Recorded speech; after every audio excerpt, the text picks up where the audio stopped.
C'est à l'Élysée même que, en cette fin de matinée du mercredi 29 mai 1968, les ministres apprennent que le Conseil des ministres est annulé. « C'est un canular ?» demande l'un d'entre eux. « Non », répond un huissier. « Mais le général est parti. »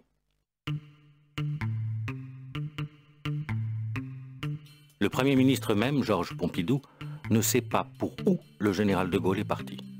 Le bref coup de téléphone par lequel le général l'a informé de son départ s'est achevé sur ces mots qui l'ont laissé pantois. « Je vous embrasse ».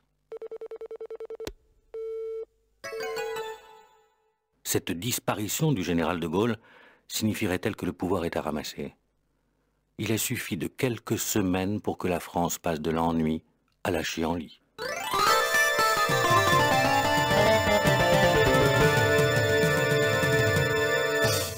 C'est le 15 mars 1968 que Le Monde a publié un article du chroniqueur Pierre Viançon-Ponté dont le titre « Quand la France s'ennuie » a pu passer pour une boutade inquiète. S'il y écrivait que la France est en paix depuis bientôt 30 ans et qu'elle n'est ni impliquée ni concernée où que ce soit dans le monde, il rappelait que l'ardeur et l'imagination sont aussi nécessaires que le bien-être et l'expansion.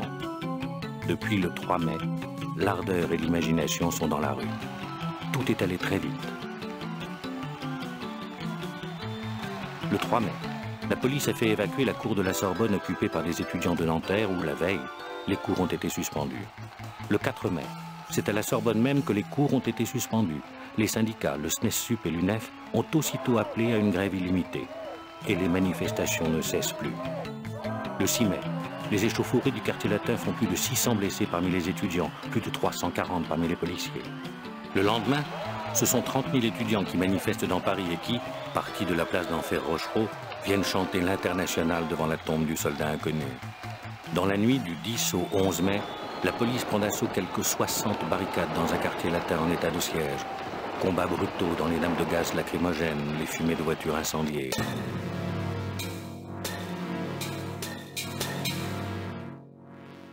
La brutalité policière, quand bien même pas un coup de feu n'a été tiré, provoque un appel à la grève générale de la CGT, de la CFDT et de la FEN.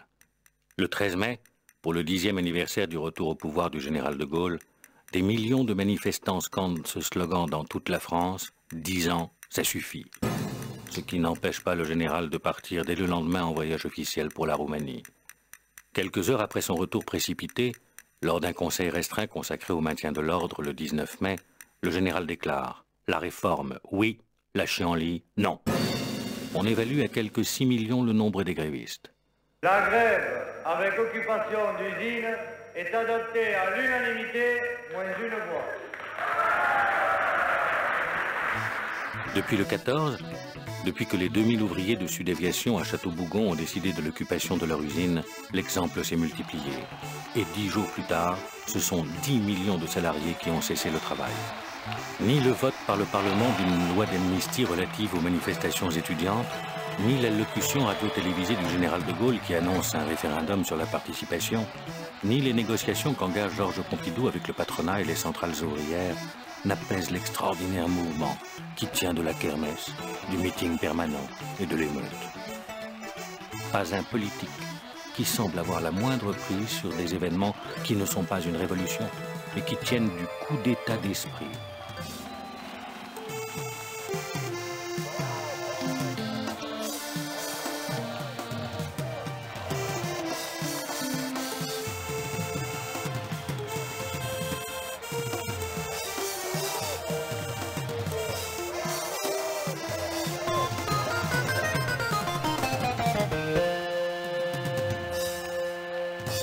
Daniel Cohn-Bendit précise à Jean-Paul Sartre « La seule chance du mouvement, c'est justement ce désordre. » Où est de Gaulle? En cette fin de matinée du 29 mai, personne n'en sait rien. François Mitterrand s'est déclaré la veille candidat à la présidence de la République. Pierre Mendès France est prêt, quant à lui, à former un gouvernement provisoire de gestion. Où est de Gaulle?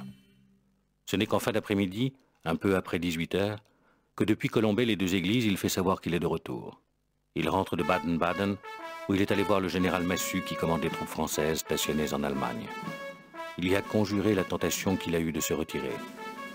Le lendemain, à la seule radio, il déclare « Dans les circonstances présentes, je ne me retirerai pas. » Et de dissoudre l'Assemblée nationale, de reporter le référendum proposé quelques jours plus tôt. Dès 17 h, des manifestants qui ont le sentiment d'avoir entendu à nouveau la voix déterminée de Londres se rassemblent place de la Concorde pour soutenir le général de Gaulle.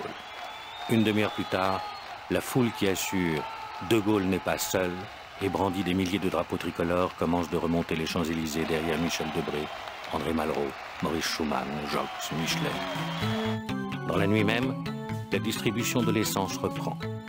Lors du week-end de la Pentecôte, il y a un peu plus d'une centaine de morts sur les routes. La chienlit est conjurée, mais le mouvement de mai est enrayé.